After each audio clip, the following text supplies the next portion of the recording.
ಸುಬ್ಬು, ನಾನೇನು ಹೊರಡ್ತೀನಿ. ಶ್ರಾವಣಿ ಕಾಯ್ತಾ ಇರ್ತಾಳೆ, ನೀನು ಹೊರಡು. ಆಯ್ತಮ್ಮೋರೆ.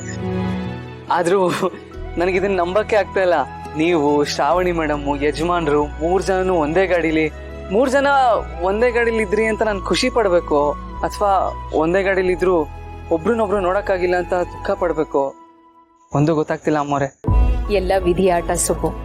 ಸದ್ಯಕ್ಕೆ ನಾನು ಶ್ರಾವಣಿನ ನೋಡೋದು ಬೇಡ. ಅವಳನ್ನ ನೋಡ್ಬೇಕು ಅನ್ನೋದು ವಿಧಿ ಲಿಖಿತ ಆಗಿದ್ದಿದ್ರೆ ಇಷ್ಟು ಹತ್ರ ಇದ್ರೂ ನಾವು ನೋಡ್ಬೋದಾಗಿತ್ತು ಅಲ್ವಾ? ಬಿಡು, ಎಲ್ಲದಕ್ಕೂ ಸಮಯ ಕೂಡ ಬರ್ಬೇಕು. ಆಗ ನಾನೇ ಅವ್ರ ಎದುರುಗಡೆ ಬರ್ತೀನಿ. ಸುಬ್ಬು, ಶ್ರಾವಣಿಗೆ ಜ್ವರ ಇತ್ತಲ್ವಾ? ಈಗ ಹೇಗಿದ್ದಾಳೆ ಅವಳು?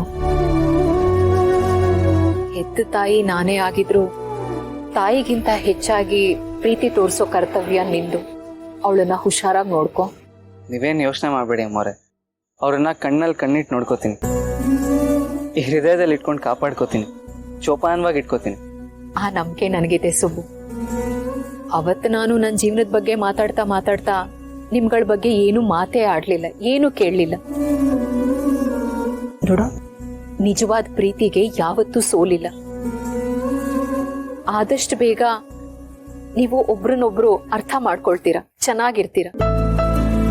ನೋಡು, ನನ್ನ ಮಗಳಿಗೆ ನನ್ನಷ್ಟೇ ಹಠ ಛಲ ಇರಬಹುದು, ಆದ್ರೆ ಪ್ರೀತಿಯಲ್ಲಾಗ್ಲಿ ಭಾವನೆಯಲ್ಲಾಗ್ಲಿ ನನ್ನನ್ನು ಮೀರಿಸ್ತಾಳೆ.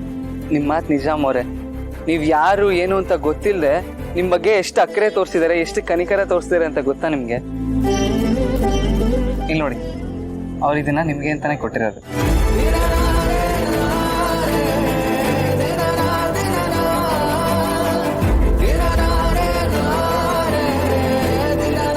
ಇದು ನನಗೋಸ್ಕರ ಕೊಟ್ಲ? ಯಾಕೆ? ಹೌದಮ್ಮೋರೆ, ನೀವು ರಸ್ತೆಯಲ್ಲಿ ತಲೆ ತಿರುಗಿ ಬಿದ್ದಿದ್ರಲ್ವಾ, ಅದಕ್ಕೆ ಅವ್ರು ನಿಮ್ಗೆ ಯಾರಾದ್ರೂ ಇದಾರೋ ಇಲ್ವೋ ಇದೆಲ್ಲ ಯೋಚನೆ ಮಾಡಿ ಈ ಉಂಗ್ರ ನಿಮಗ್ ಕೊಡೋದಕ್ಕೆ ಹೇಳಿದ್ರು.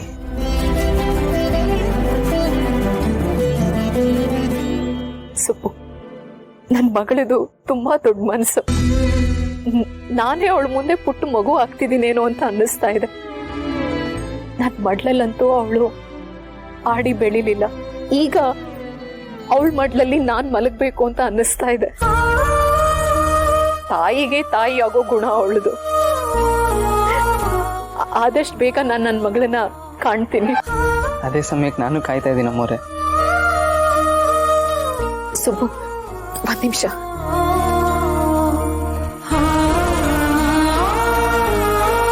ಇದು ನನ್ನ ಕೈಯಾರೆ ನಾನು ಅವಲಕ್ಕಿ ಮಾಡಿರೋ